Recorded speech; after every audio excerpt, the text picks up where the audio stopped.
Hello everybody and welcome to another video tutorial. So for this week's tutorial I'm doing the White Rabbit from Alice in Wonderland.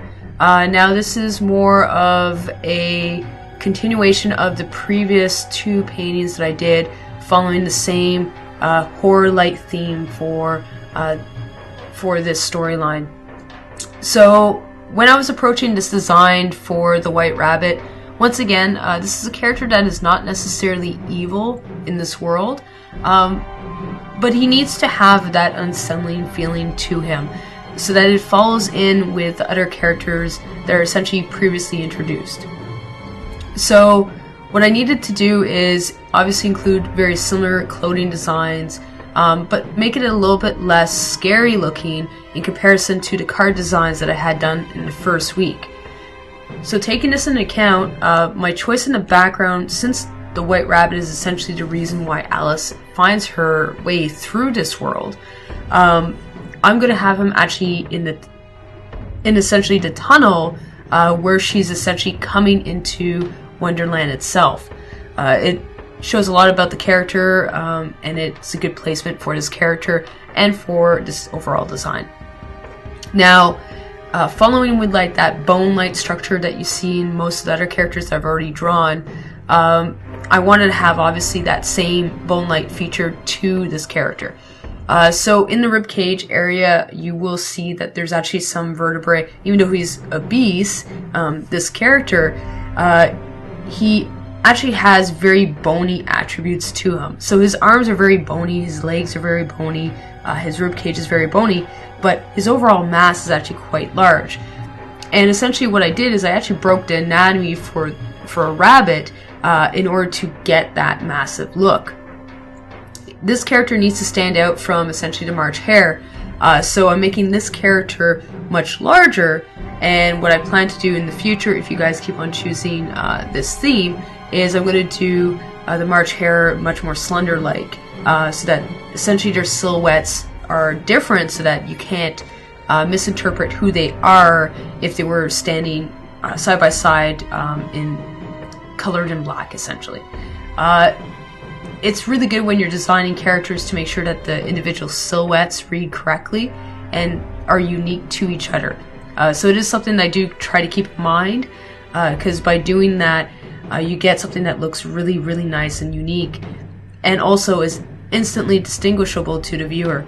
Because if you don't do that, what happens is the viewer has to actually think for a second, and it takes them out of the immersion of either the video game or the storybook or whatever it may be, visually, from having to think about who this character is. You want to insinuate those attributes, and you want to insinuate who the character is, so that the person viewing it does not have to overly think things through and does not get lost within the story as well. It's a trick that's used in many animation shows, and most people who do concept art will keep that in mind when they're actually working on concept art. So obviously that's what I'm keeping in mind as I'm working on this. I have a lot of ruffles on this character because I am trying to tie in all those design elements, and there's very much an almost Victorian feel to most of the character designs. It leads well to essentially having a Victorian / zombie-ish look to all the characters. All the characters have those dark eyes that are swollen in within their recess within essentially their skulls, and they have those extra details added in. So once again, I'm adding this in to make sure that all those design elements tie in as a whole. Now, as I'm working on this piece too, what I'll sometimes do is I'll open up some of the older pieces and make sure that the level of detail is the same. If I don't do that, then what sometimes can happen is I'll add too much detail in one image, and then I have to go back and make sure that everything's balanced out so that it still seems that it fits in the same world. It's something that I do every so often just to make sure that the series works as a whole. And it's a good practice to get into, because otherwise you'll see a transition between the characters. You also don't know if essentially when you're working on an image, if the following one may be like a lot better, you may have learned some new skills. So just tweaking some of the previous images does help tie everything together as a final stroke to it. Since I'm working on these images individually, it's very important that I do that. If I was working on multiples at the same time, it would be different. I wouldn't necessarily have to do that because I would be switching between all of them. So just working out the leg, I did decide to get away from the claw-like shape that I currently have in his foot.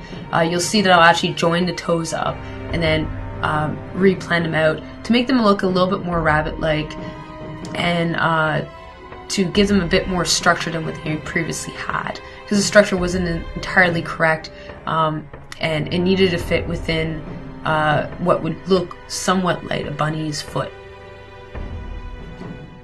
So that her foot's pretty okay. I don't have to do much changes.